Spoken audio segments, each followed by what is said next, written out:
ka lung thim apum pi ei he su a ei ngai lu a Giêsu a sam ka hi dạy thiêm sông ka hi lâu nay ngày lụt na và chơi lâu thấy lâu. Oh hallelujah ka va chơi leng Giêsu đi vang bộ na thu pa ka chân lâu pi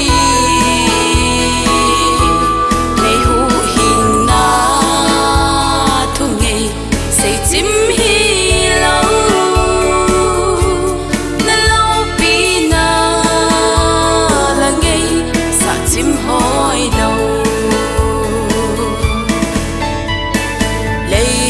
xịt một chi gọt hen thì riêng rong lệ tha gạo bỏ cha muốn mang thấy lâu cần ấy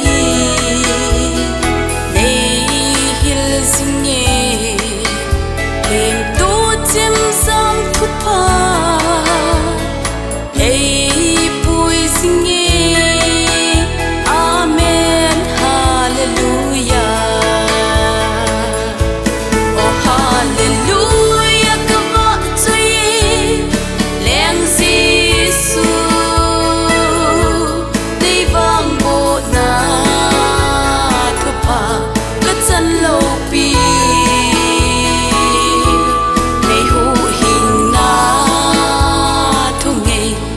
chim hi lâu na lâu pi na là ngày sa chim hỏi đầu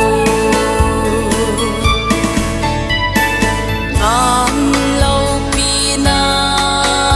nei lâu pi a khel le ei gen thấy na Giêsu hay nan a zo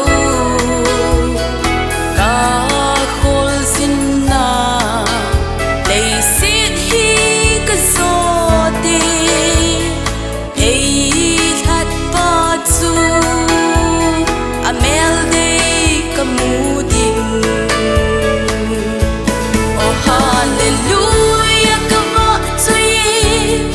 leng Giêsu đi vang bộ na thu pa ka chân lâu pi ngày hu hin na thu ngày say chim hi lâu na lâu pi na là ngày sa chim hỏi đầu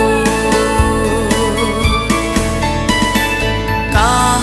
vô ta sa hùng mang hen mol sông lệ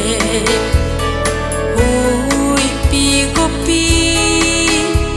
lung xin na hung sông lệ